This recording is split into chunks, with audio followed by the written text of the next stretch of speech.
है viewers, welcome है आप सभी का स्मार्ट सॉल्यूशन सर्विसेज में। एक इम्पोर्टेंट अपडेट मैं आपके लिए लेके आया हूँ।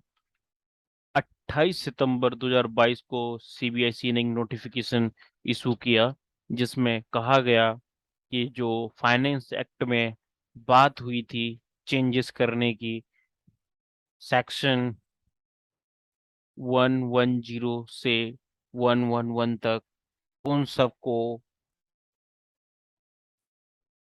इन्फोर्स किया जाता है 1 अक्टूबर से, 1 अक्टूबर 2022 से।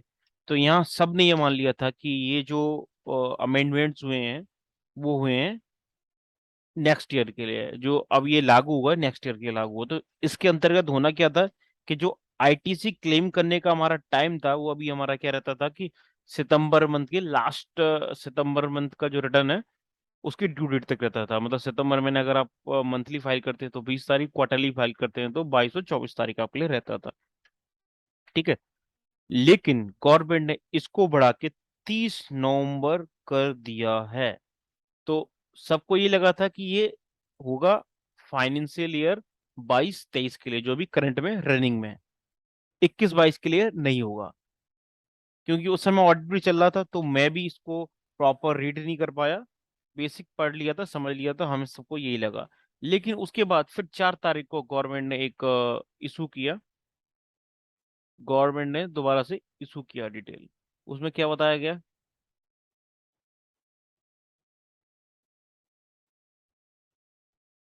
ये देखिए। गवर्नमेंट ने इशू किया क्लियरिफिकेशन, और ये देखो जीएसटी काउंसिल के साइड से मैंने निकाला। आप पीआईबी से जाके भी, प्रेस ब्यूरो ऑफ इंडिया से भी जाके निकाल सकते हैं, इसको रीड कर सकते हैं। और जो टैक्सेशन की मैगजीन्स आती हैं उसमें भी ये क्लियरली दिया गया है। ठीक है। तो इसमें सबको कंफ्यूजन ये था, सबको ये लगा कि फाइनेंशियल ईयर 22-23 के लिए रिलेवेंट है। अब ये जो क्लेरिफिकेशन है इसमें बताया गया कि भैया सेक्शन, जो क्लॉज बी है टू सेक्शन 100, सेक्शन 16 सब सेक्शन 4, इसमें क्या आईटीसी क्लेमिंग को लेकर था। ठीक है। और डेबिट नोट रिटर्न था, क्रेडिट नोट का था, रेक्टिफिकेशन था, आउटवर्ड सप्लाई में आपको करना हो। तो इसके लिए जो ड्यू डेट था वो पुराना था हमारा 20 अक्टूबर, 22 अक्टूबर और 24 अक्टूबर।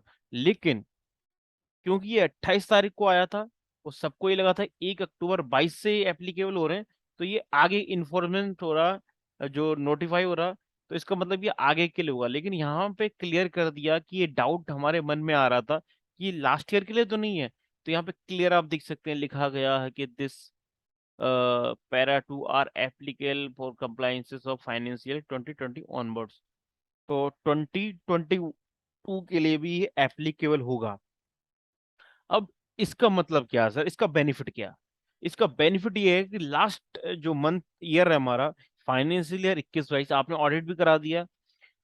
कुछ इनवॉइसेस आप मैच नहीं कर पाए हैं, कुछ डेबिट और क्रेडिट नोट आप इशू नहीं कर पाए हैं, तो आपके पास अभी भी टाइम है उस आईटीसी को क्लेम करने का। या आपने ऑडिट में तो क्लेम कर लिया था, अपने बुक्स में क्लेम कर लिया था, लेकिन जीएसटी रिटर्न जो कि हम 3B फाइल करते हैं उसके थ्रू हम आईटी से क्लेम करते हैं, तो वो हम नहीं कर पाए। तो हमारे पास एक लास्ट चांस है, 1 महीना में और बढ़ के मिला है, और जिसके आज 2 दिन हो गए, हमारे पास 28 दिन है। हम आराम से रिकंसिलिएशन कर ले एक बार 21-22 फाइनेंशियल ईयर के डाटा का, और जो भी हमें करेक्शन करना वो हम कर सकते हैं। हमारे लिए गोल्डन अपॉर्चुनिटी है ये।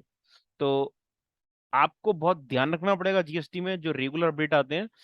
तो इसी तरीके के अपडेट्स मैं आपके लिए लेके आता रहूंगा, और डिटेल वीडियो भी इसके बारे में बताऊंगा आपके लिए। लेकिन फिलहाल जो मेन था आईटीसी को लेकर, R1 में करेक्शन को लेकर, क्रेडिट नोट डेबिट नोट को इशू करने को लेकर, तो ये आप 30 नवंबर 2022 तक कर सकते हैं फाइनेंशियल ईयर 21-22 का।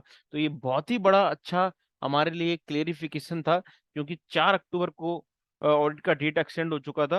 अपना 7 अक्टूबर गवर्नमेंट ने कर दिया था लास्ट दिन, 30 सितंबर को।